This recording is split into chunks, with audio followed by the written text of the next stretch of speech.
quickly talk about this bike on a 100-hour review. It's like 98 hours right now, close enough.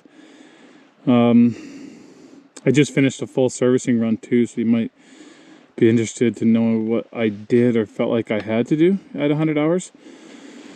You saw, if there's a build video on my channel a while ago, so pretty much everything stayed the same except for I put on these tugger straps from Trail Brown. They're really great.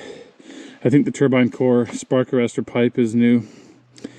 And these pegs, Flow Motorsports, so you do get the upward camber and much bigger platform. They do sell ones that are like down 10 mils and back 12 or something like that, 12 and 10. I want to try them. I thought I was getting them when I ordered these, but I didn't. These are the same height and same location as the other ones. They're just bigger, wider, and have the upward camber. They're great, but I think I still want to try the other one at just a little over 6 foot. I'm still searching for maybe a little more room in the cockpit on this bike. So, the bike after 100 hours, it's held up really well. I mean, you can see my stitches in the plastics. I've got some stitches on either side, but haven't broke any of the fenders or anything like that. My front fork guard's a little wonky there. It's taking a hit maybe, and it probably isn't protecting as well as it should. But at 100 hours, I rebuilt the linkage. I did find that at least 2 of the bearings in the linkage were suspect. One was quite bad, so I just replaced them all. Swing arms were pretty good, but I replaced those as well. So all the bearings in there. Wheel bearings I left alone, though they're fine. New brake pads front and back. They both lasted about 100 hours. There was a little bit of material left, so I thought that was pretty good actually. What else? The linkage. Yeah, brakes. And the swing arm. I think, well, I did get the suspension serviced, of course. That was probably overdue at 100 hours. Full servicing on both. And they needed it. And then I put different stiffer springs in, one set stiffer. So that's something I did. And then we changed the clickers, compression and rebound based on the tech's advice for these shocks. So I'm kind of trying that out now, hoping that it's you know, better. Smart carb has been great. So there it is, a 100-hour bike. This is a 2022. And yeah, if you can do the bearings and everything yourself, you can swap out your own brake pads, change your own tires.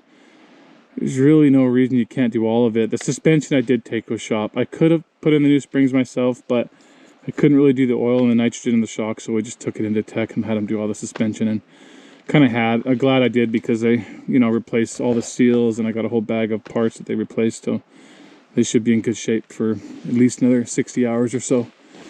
So anyhow, I barely got back to riding after a long winter.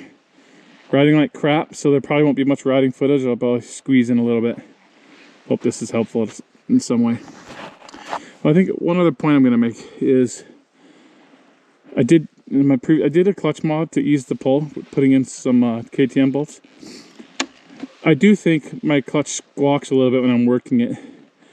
I'm probably due to maybe replace plates and fibers and such.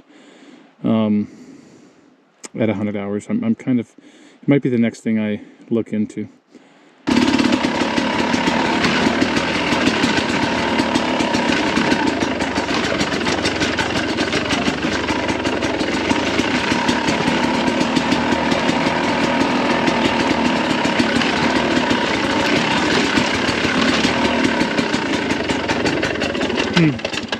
Suspension is feeling better.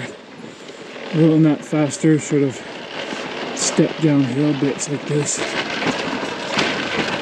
It's not sinking as deep and as rough.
Oh my god. So rusty.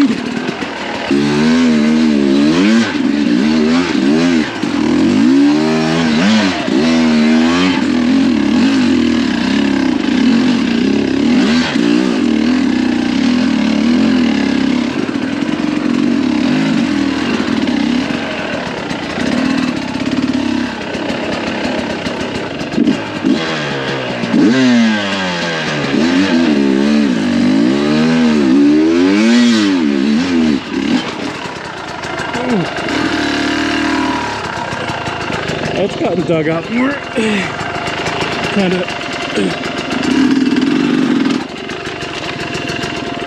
I should just stay in the gas an extra second and turn. Although I probably should have hit it more in the middle.